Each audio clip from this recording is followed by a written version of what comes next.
Aujourd'hui, avec moi, tu seras dans le paradis. Luc 23, 43. Excellences, mes seigneurs les évêques, mes chers jeunes, chers choristes, mes chers diocésaines et diocésains, chers frères et sœurs dans le Seigneur. En cette solennité du Christ, roi de l'univers, je salue avec joie chacun et chacune de vous venus dans cette célébration rendre grâce à Dieu pour ces merveilles dans la jeunesse et les choristes de notre archidiocèse de Kinshasa. Quelle grâce de vous voir si nombreux rassemblés pour célébrer cette journée mondiale des jeunes qui coïncide cette année avec la célébration du jubilé de la jeunesse et des choristes dans notre archidiocèse. Aujourd'hui, l'Église célèbre Dieu qui est maître de la création ainsi que de l'histoire. Le Seigneur qui a remis tout son pouvoir en son Christ. Mais ce règne du Christ n'est pas celui de domination, mais de service et d'amour. Son trône est la croix, son sceptre est la miséricorde et sa couronne de gloire est tissée d'épines. Mes chers jeunes, cette solennité que nous célébrons aujourd'hui, le Christ roi, vous invite à confier vos histoires personnelles au Christ, à savoir que les échecs n'auront jamais le dernier mot dans votre vie.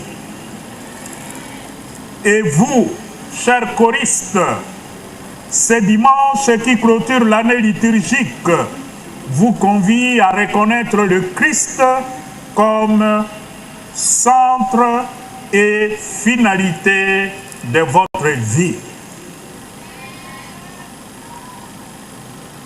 Cette 40e journée mondiale des jeunes, cette année est placée par le Saint-Père Léon XIV sous le thème « Réveille-toi, lève-toi et sois témoin du Christ vivant ».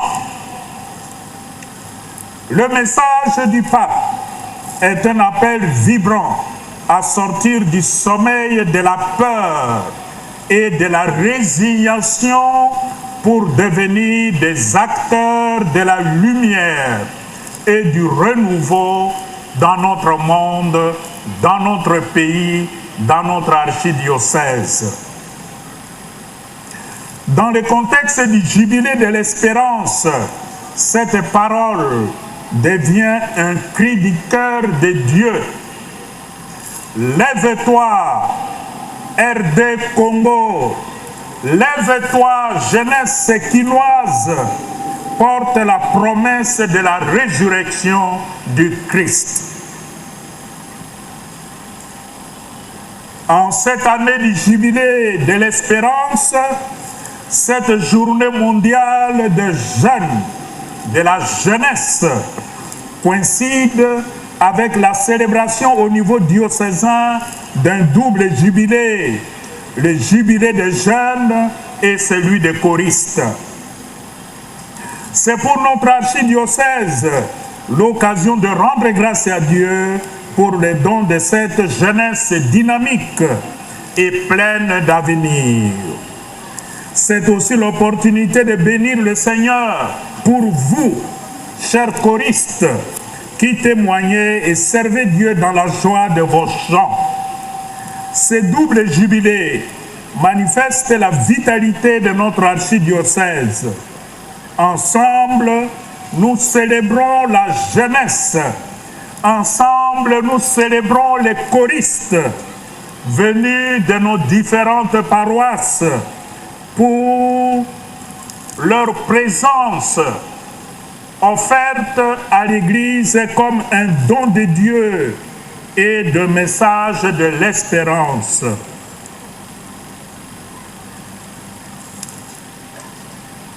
Mes chers diocésaines et diocésains, chers jeunes, chers choristes, la parole de Dieu que nous venons de méditer éclaire le sens de la royauté du Christ qui invite à l'alliance, à la réconciliation et à la miséricorde. Dans la première lecture, tirée du deuxième livre de Samuel, nous avons écouté que toutes les tribus d'Israël viennent se rassemblent à Hébron dans une unité, dans une harmonie remarquable et s'adressent à David qui jusque-là était le roi d'Israël. Une partie d'Israël, pour dire la vérité.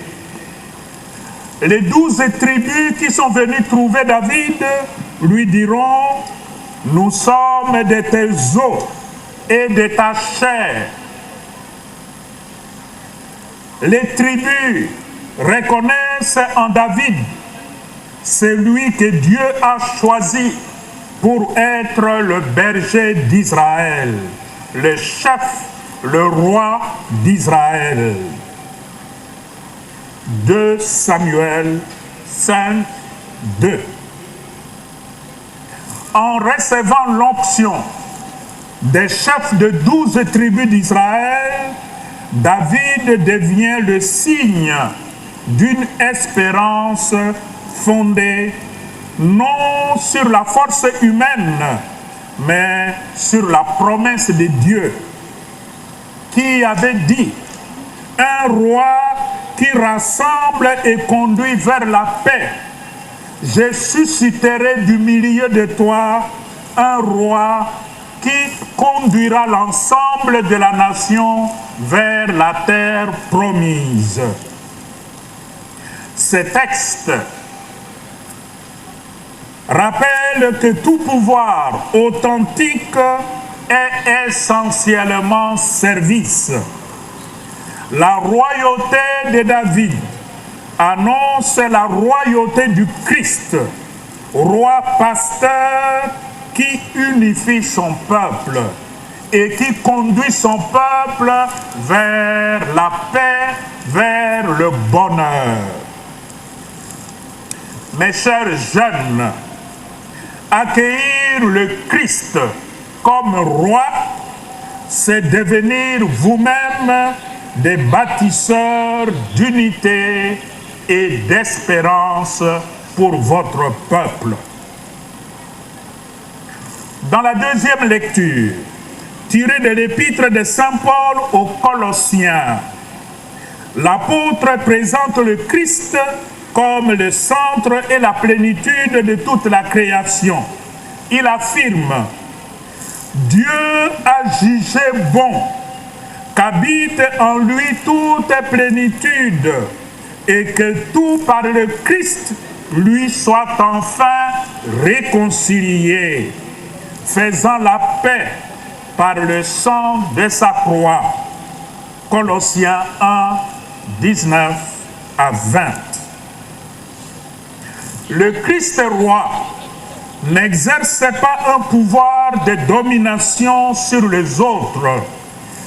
Le Christ roi n'écrase pas les autres. Son règne est un règne fondé sur la réconciliation, la paix et la justice. Par son sacrifice, il ouvre à l'humanité blessée un chemin nouveau, celui de l'unité et de la restauration. Mes chers jeunes, mes chers choristes, cette mission confiée jadis au Christ est désormais la vôtre. Dans un monde, dans un pays troublé, divisé, votre foi, votre chant et votre témoignage sont appelés à devenir des instruments de paix, des signes visibles de la réconciliation que le Christ offre au monde. Dans l'Évangile, selon Saint Luc, Jésus manifeste sa royauté sur la croix en se livrant totalement pour le salut du monde. Aux côtés du crucifié, les deux larrons représentent deux attitudes possibles de l'humanité dans l'épreuve. Un des deux larrons se ferme dans l'orgueil et le désespoir, refusant d'accueillir Dieu, refusant de voir en Jésus Dieu lui-même. Il se moque de lui. Si tu es le Fils de Dieu, toi-même qui as sauvé les hommes, sauve-toi toi-même et sauve-nous aussi. L'autre, par contre, reconnaît humblement sa faute et s'ouvre à une espérance nouvelle. À ce dernier, Jésus répondra: Amen, je te le dis, aujourd'hui, avec moi, tu seras dans le paradis. Luc 23, 43. Ainsi, le Christ rejoint chacun au plus profond de sa détresse pour lui offrir miséricorde, vie et avenir. Son règne n'est pas celui de la puissance, mais un règne de justice, de la miséricorde et de l'amour. Ce règne de Jésus commence dans vos cœurs, chers jeunes, chers choristes, chaque fois que vous vous convertissez, que vous vous ouvrez à sa grâce et que vous choisissez avec courage un nouveau départ avec lui. Chers jeunes, chers choristes, soyez de véritables témoins du Christ. Comme vous le savez, nous célébrons cette journée dans un contexte inquiétant de notre pays, la République démocratique du Congo.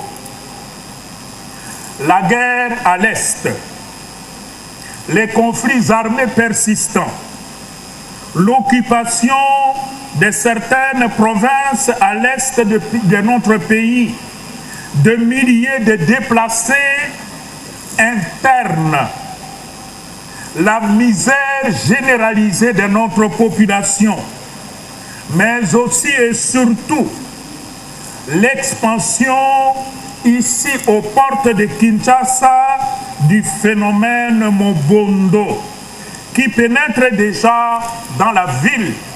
Il suffit tout simplement d'aller au-delà de la rivière Mai-Ndombe pour palper les conséquences de la présence de Mobondo.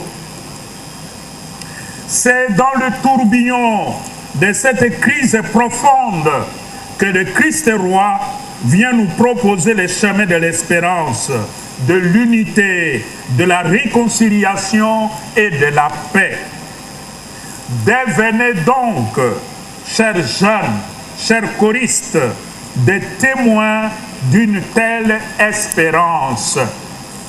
Ainsi, en cette année sainte du jubilé de l'espérance, je joins ma voix à celle du pape Léon XIV qui invite le chrétien à être des bâtisseurs d'espérance, non des spectateurs. Vous êtes appelés à participer pleinement à la vie de notre pays et de l'Église. Ne fouillez pas vos responsabilités, ne dormez pas, ne soyez pas distraits, mais engagez-vous pour un Congo nouveau, un Congo uni, juste, fraternel et prospère.